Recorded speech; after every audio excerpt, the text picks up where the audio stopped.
महत्त्वाची बातमी समोर येते। मुख्यमंत्री फडणवीसांच्या बंगल्यासमोर आत्मदहनाचा प्रयत्न झाल्याची घटना काल घडली।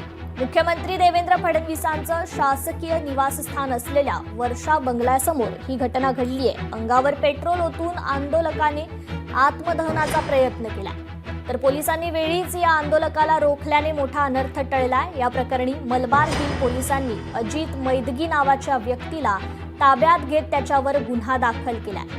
आंदोलक अजित हा मूळचा सोलापूरचा असून त्याने हे टोकाचं पाऊल का उचललं हे अद्यापही समजू शकलं नाही। या प्रकरणी मलबार हिल पोलीस अधिक तपास करतात।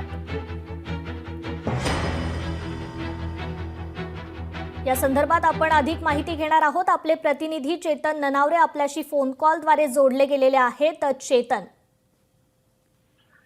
निश्चित रूपात जी माहिती आहे ती काल घडलेली घटना आहे आणि अचानक एका व्यक्तीने आंदोलकाने निवासस्थानी समोर येऊन स्वतःवर पेट्रोल ओतून घेत पेटवण्याचा प्रयत्न केला होता। मात्र त्या ठिकाणी गस्तीसाठी असलेल्या पोलिसांनी तात्काळ ही घटना पाहून त्या तरुणाला रोखले, त्यामुळे एक मोठा अनर्थ टळला। मात्र सोलापूरचा असलेला हा आंदोलक आहे याने नेमकं हे आंदोलन का केलं, त्याची मागणी काय होती हे मात्र अद्याप समजू शकलेलं नाहीये। पोलिसांकडून आता त्याचं समुपदेशन करून एकंदरीत संपूर्ण प्रकरणाची माहिती घेण्याचं काम केलं जात आहे। कृपा, निश्चितच चेतन, धन्यवाद तुम्ही दिलेल्या या सविस्तर माहितीबद्दल।